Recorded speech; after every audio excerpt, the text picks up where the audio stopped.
The snake slithered out of the vent, Laura Goff said. That's why I took pictures. I was like, my husband is not going to believe this. Courtesy Laura Goff, Washington. A woman's lunch break drive to a Warrenton, Virginia, Walmart was sidelined this week by the cutest little stowaway, a 30-inch garter snake. Laura Goff was just cruising through downtown Warrenton in her SUV, minding her own, when the snake slithered out of a vent, and got tangled in her phone charger. So I was like, oh my gosh. What do I do? She recounted.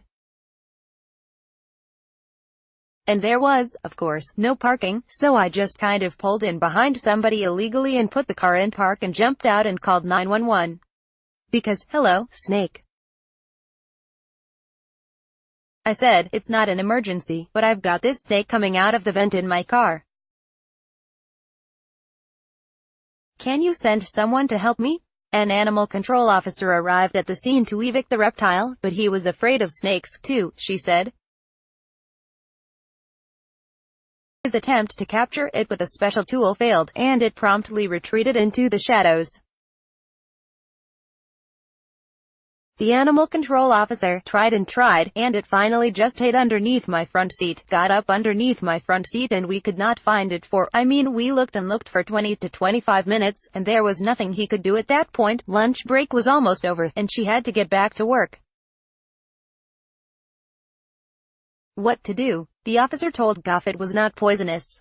So she braved the creepiness and drove her unwanted passenger back to work. Coworkers did what they could to help. No dice. Then the suggestions came, leave a window open. Leave the door open. I said, I need to make certain that it's not in my car, she said. A Google search offered up the solution, glue traps.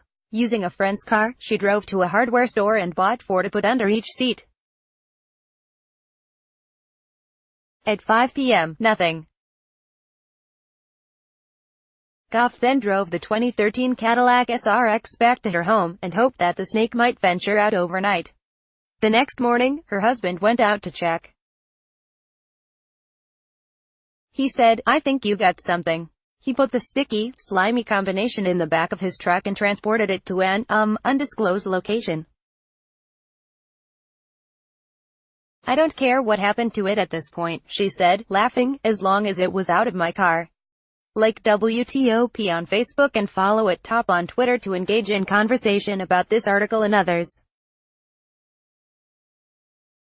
Copyright 2018 WTOP. All rights reserved. This website is not intended for users located within the European Economic Area.